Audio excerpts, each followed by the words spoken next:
Welcome to this week's episode of the Sports Curious Podcast. I'm your co host, Amy. I am joined by my co host and my fantastic brother, Scott. Scott, thanks for joining me this day. Thank you for having me. Blessed to be here. This How are topic you? today is. Oh, I'm good. I'm good. I'm not good at small talk apparently right now. Um, I just had a protein shake for breakfast. We're recording this in the morning, and I feel so full that I might have protein shake coming out my ears at some point during this. I'm trying to be a weightlifter and all. But your muscles probably feel bulging right now, I assume. my muscles. I had to wear this long sleeve so I didn't embarrass you with my guns. Thank you. There could be kids watching. I know you get up at 4 a.m. to work out.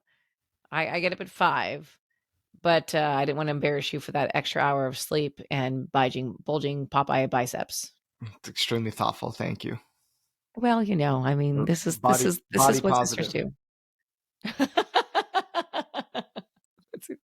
We're all here to embrace all shapes and all Mhm. sizes. Speaking of all shapes and all sizes, things that come in all shapes and all sizes are athletes' contracts. And there is no better person to be here to talk about these things than you because you're so good at sports. And for those of you listening, you should know that while I pretend I know a lot about sports, I know what I know because of Scott. And I am the person who's texting him saying, I don't understand what this unrestricted free agent is. Talk to me about a franchise tag. I don't get it. Can you break it down for me at a second grade level? And so this sort of concept came out of me asking all these questions, but then I also love some of the strange clauses and inclusions that are in athletes' contracts. So that, of course, is the nugget. That's the really fun stuff. But can I ask you some basic questions on contracts before we dive into some of the fun inclusions and things they can't do? Let's get the boring and monotonous stuff out of the way first. You, nothing you say is boring and monotonous. Let's You do it. always have such a great wit.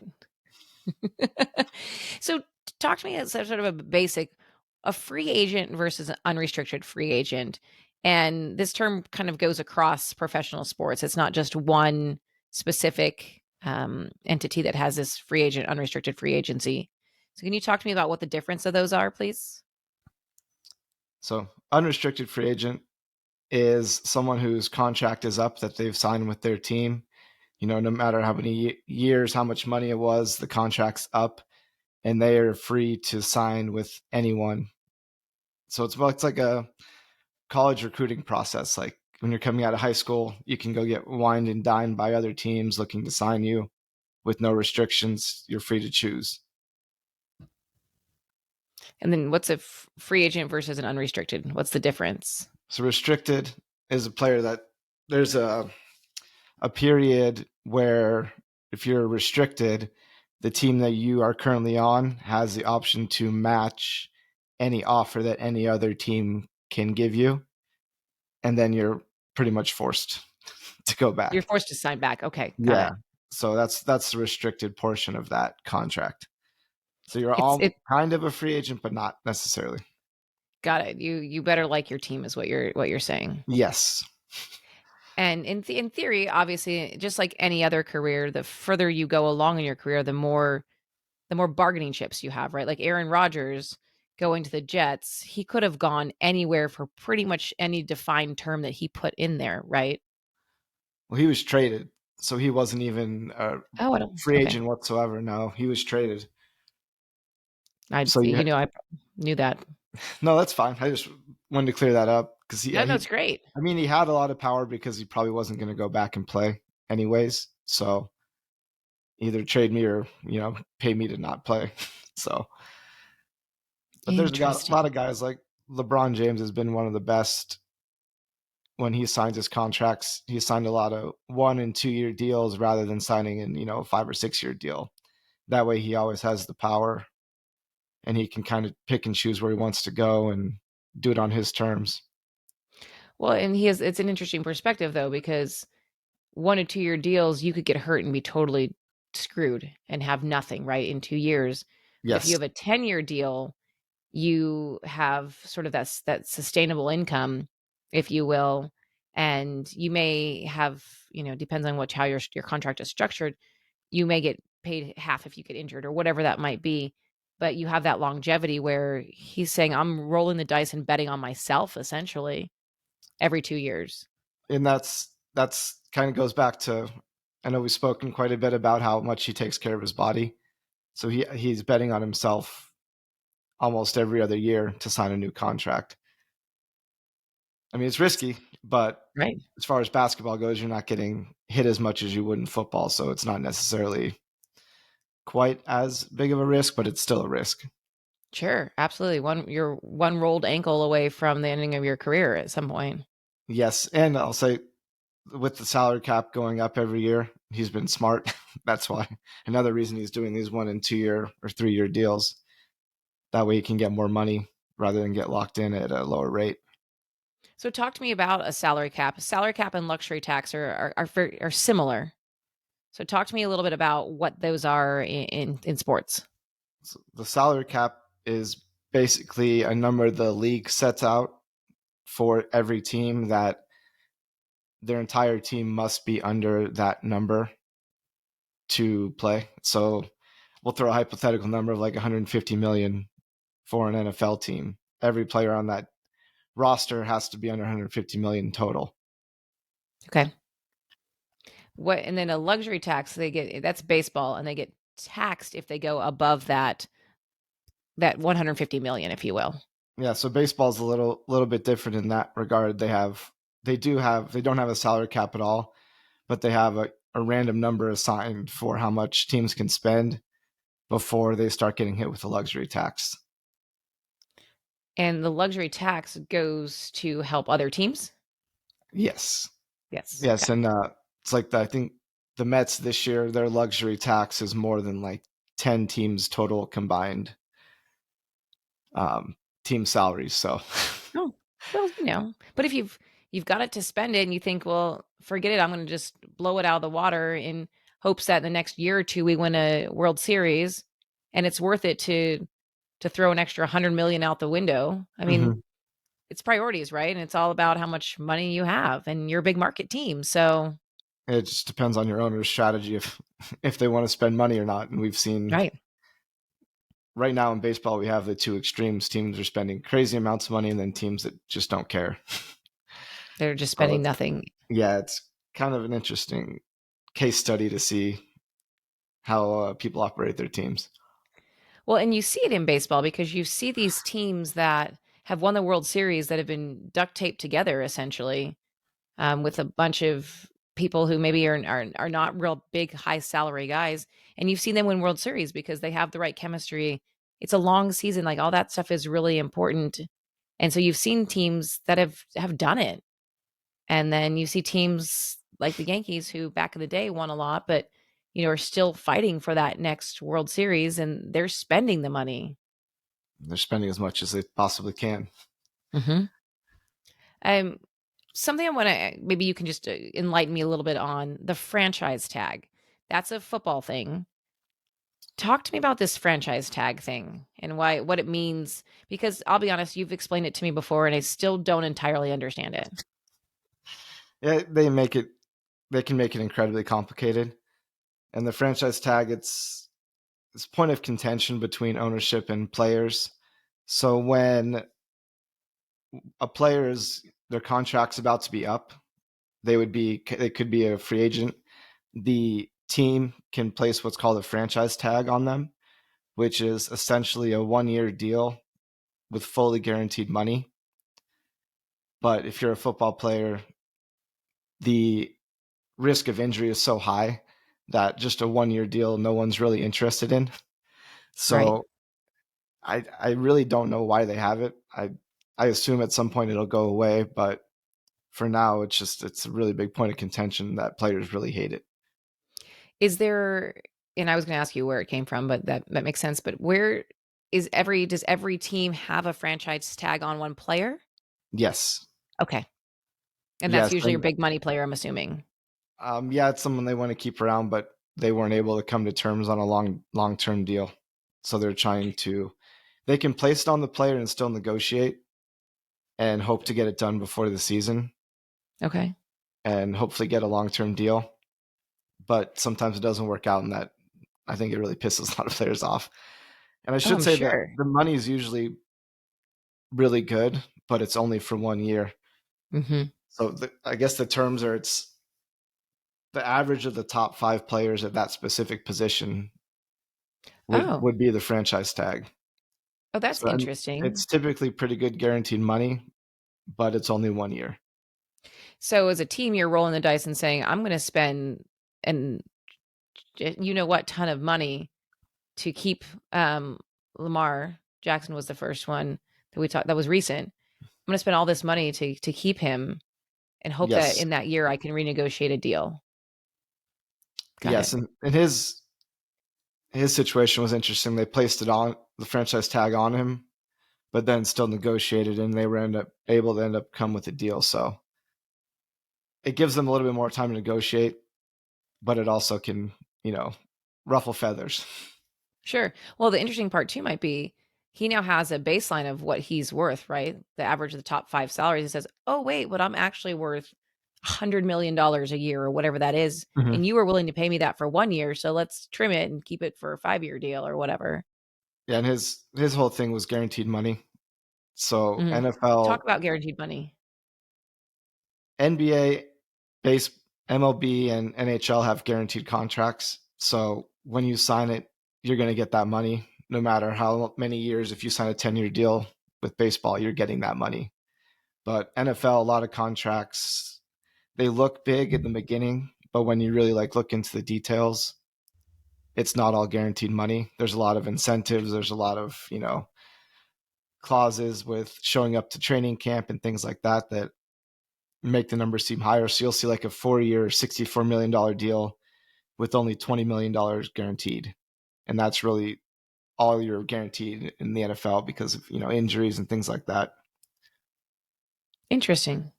And that's why Um, Lamar held out for as long as he did because he wanted guaranteed money.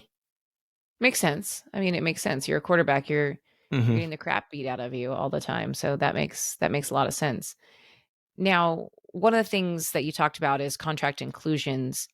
Some of these things are really interesting, and I remember looking at one of our having insight into one of the contracts one of our athletes signed, and there were things they can't do in there. So there's things they need to do for bonuses, etc., but things they can't do, like hot air balloons, ride on a skateboard, ride on a motorcycle, all these things that, obviously are risk of injury. Was it one that's not in there that I remember seeing the injury for? Do you remember Jeff Kent from the Giants who allegedly slipped while washing his car It and was broke his wrist? a big truck, I It believe. was a yeah, it wasn't his Toyota. It was a big old truck. But Yeah, definitely wasn't a motorcycle. are you That sure he he was, wasn't really out skateboarding? I think he was on the half pipe. Yeah. For those of you who don't know Jeff Kent, he played, gosh, what the 2000 early 2000s, but looked like a member of why am I blanking on the name of the movie where they have the mustaches? Super Troopers. Super He Troopers. looked like he was a member Yeah, of the Super Trooper force. he could have been partners with Ramathorn and Harva. Bad movie. But so those are kind of the no's. Or anything they can get injured with or die or any of those kinds of things are obviously a no. Can't fly small planes probably is in there somewhere too. But there's some really interesting bonuses and contract inclusions that players have negotiated into their contracts.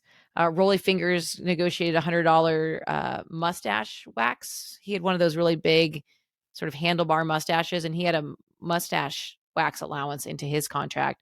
Have you seen any other ones that are really interesting?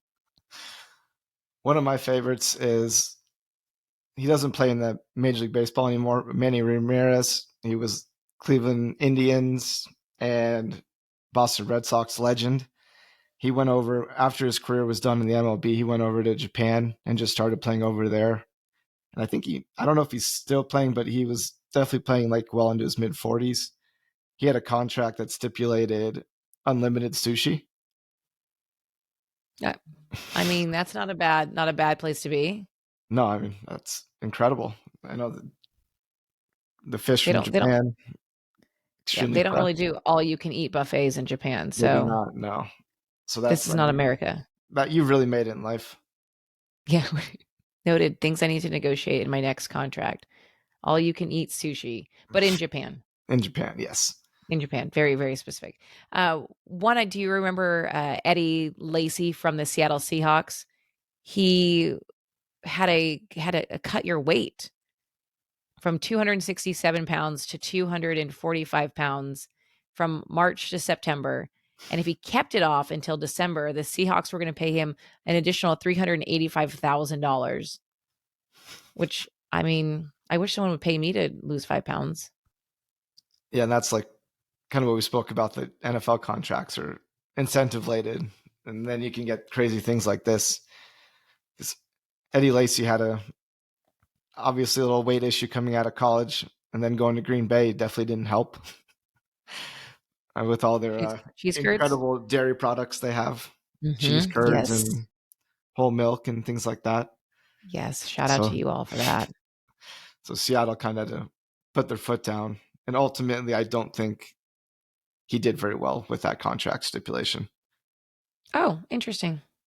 I think, I read somewhere yeah, that he blamed it on his love for Chinese food. I mean that's a crutch for sure. I mean, I can't turn down beef and broccoli. Don't let him go with Manny to Japan. Yeah, Have the sushi that we eat. maybe he needs to go to the sushi one. I don't know. Maybe it'll be better than the sweet and sour pork. It's just Perhaps, it's yeah. so yeah, it's just so fascinating the things that players will put in the quirks. I think Jordan used to put in permission to play in pickup games. Um, Is they that tempted Roy Os. is that What's just so that? he could go play whenever he wanted? Is that Mm-hmm.